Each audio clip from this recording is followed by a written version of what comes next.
ইন্টারনেটকে নাগরিক অধিকার হিসাবে স্বীকৃতি দেওয়া হয়েছে। দেশে প্রথমবারের মতো অনলাইন জুয়া নিষিদ্ধ করা হয়েছে। জনগণ সেন্সিটাইজ থাকবে আসলে সরকার কি উদ্দেশ্যমূলকভাবে কোনো কন্টেন্ট অপসারণ করছে নাকি সত্যি সত্যি আইনগতভাবে যেটা প্রকাশ করা যায় না সেরকম কন্টেন্ট অপসারণ করছে। ডিজিটাল সিকিউরিটি অ্যাক্ট সম্পর্কে আপনাদের একটুখানি কয়েকটা জিনিস একটু ধারণা দিই।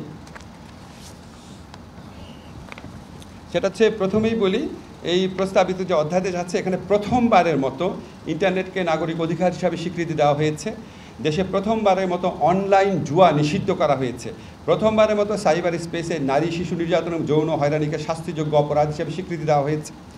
এবং এই আগের যে আইনটা ছিল ডিজিটাল সিকিউরিটি অ্যাক্ট, সেখানকার 9টা ধারা বাতিল করা হয়েছে এবং এই 9টা ধারাই ছিল কুখ্যাত ধারা। এই ধারাগুলোতে 95% মামলা দায়ের হয়েছিল।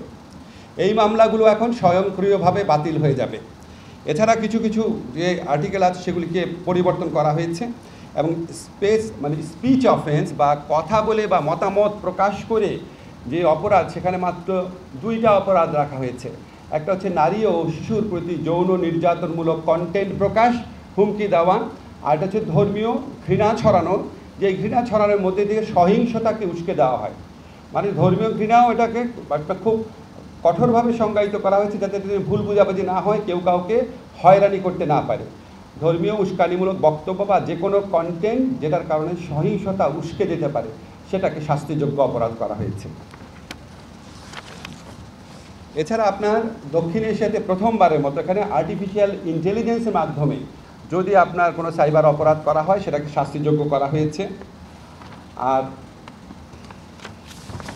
ম্যাক্সিমাম আইনটি আপনার স্পিচ অফেন্সের ক্ষেত্রে বলি, আপনার যে 2টা স্পিচ অফেন্স বললাম না, যে নারী ও শিশুর প্রতি যৌন হয়রানিমূলক কন্টেন্ট প্রকাশ বা ধর্মীয় ঘৃণা এবং সহিংসতা সৃষ্টিকারী কোনো কন্টেন্ট প্রকাশ, সেটার ক্ষেত্রেও আমরা রক্ষা কবচ রেখেছি। এই ধরনের মামলাও কারো বিরুদ্ধে হলে এটা আপনার আমলি আদালতে যাবে, যেই ম্যাজিস্ট্রেট এটা কগনিজেন্সে নেন সেখানে যাবে। যাওয়ার পর 24 ঘন্টার মধ্যে উনি যদি দেখেন এই মামলায় কোনো সারবত্তা নাই, তাহলে উনি প্রি ট্রায়াল স্টেজেই মামলা বাতিল করে দিতে পারবেন। অর্থাৎ চার্জশিটের জন্য ওয়েট করতে হবে না। যদি দেখেন একদম সম্পূর্ণ ভুয়া মামলা, এই মামলা কোনো ভিত্তি নাই, উনি সাথে সাথে এটা বাতিল করে দেবেন, 24 ঘন্টার মধ্যে বাতিল করতে পারবেন। এছাড়া আমরা এই অপরাধগুলোকে আপনার আমলযোগ্য অপরাধ রেখেছি এবং কিছু কিছু ক্ষেত্রে আপোষযোগ্যও রেখেছি। একটু আপনাদের বলি, একটু সময় লাগছে। আপনাদের যে সমস্ত বিধান বিলুপ্ত করা হয়েছে, এটা হচ্ছে মুক্তিযুদ্ধের চেতনা, আগের আইনে যেভাবে উল্লেখ ছিল সেটা পড়ছি। জাতির পিতা বঙ্গবন্ধু শেখ মুজিবুর রহমান জাতীয় সঙ্গীত বা জাতীয় পতাকা সম্পর্কিত বিদ্বেষ, বিভ্রান্তি ও কুৎসামূলক প্রচারণার দণ্ড সংক্রান্ত যে বিধান সেটা বিলুপ্ত করা হয়েছে। এই বিধানে প্রচুর হয়রানিমূলক মামলা হতো।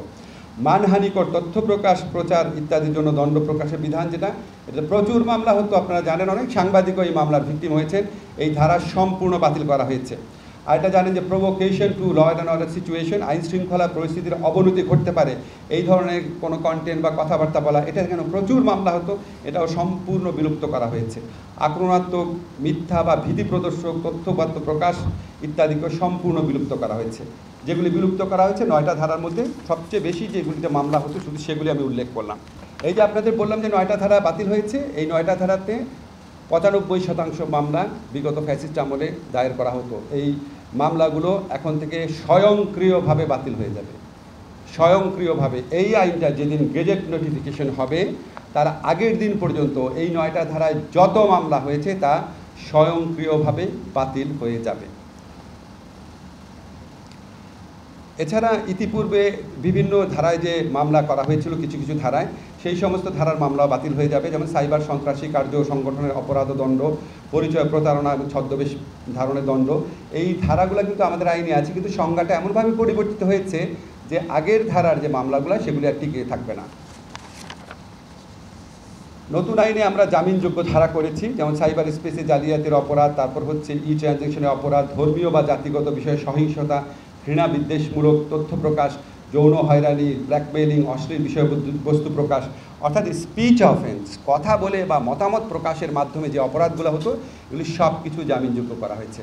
আর এটা খুবই আপনার উল্লেখযোগ্য যে জিনিসটা হয়েছে, এখানে সাইবার সিকিউরিটি কাউন্সিল আছে, যারা আপনার কোনো কন্টেন্ট অপসারণ করবে, কোনো আক্রমণাত্মক বা অপরাধমূলক যদি কন্টেন্ট থাকে সেই কন্টেন্ট যে অপসারণ করবে সেটার জন্য যে অথরিটি স্ট্যাবলিশ করা হয়েছে সেই অথরিটিতে সিভিল সোসাইটির মেম্বার থাকবে। এই বিধান সংযোজন করা হয়েছে এবং এই অথরিটি কোনো কন্টেন্ট অপসারণ করার পরে ধরেন কোনো একটা মানবাধিকার প্রতিষ্ঠানে কন্টেন্ট অপসারণ করলো, তখন এটা 24 ঘন্টার মধ্যে আদালতের অনুমতি নিতে হবে। অপসারণ করার পর অনুমতি নিতে হবে, 72 ঘন্টার মধ্যে অনুমতি নিতে হবে। আদালত যদি বলে যে না, এই কন্টেন্ট অপসারণ করা যাবে না, তাহলে সে কন্টেন্ট পুনরায় প্রকাশ করতে হবে। আর 72 ঘন্টার মধ্যে যদি আদালত বলে, আদালতে উপস্থাপন করার পর যে না, এই কন্টেন্টটা প্রকাশ করা ঠিক হয়েছে, এটা আইনের সাথে সঙ্গতিপূর্ণ, তাহলে সেই কন্টেন্টটা অপসারিত অবস্থায় থাকবে। অর্থাৎ আমরা অনেকগুলো রক্ষা কবচ সৃষ্টি করেছি। আরেকটা রক্ষা কবচ হচ্ছে, যেই কন্টেন্টটা অপসারণ করা হবে সেটা সম্পর্কে জনগণকে জানাতে হবে। জনগণ সেন্সিটাইজ থাকবে, আসলে সরকার কি উদ্দেশ্যমূলকভাবে কোনো কন্টেন্ট অপসারণ করছে, নাকি সত্যি সত্যি আইনগতভাবে যেটা প্রকাশ করা যায় না সেরকম কন্টেন্ট অপসারণ করছে।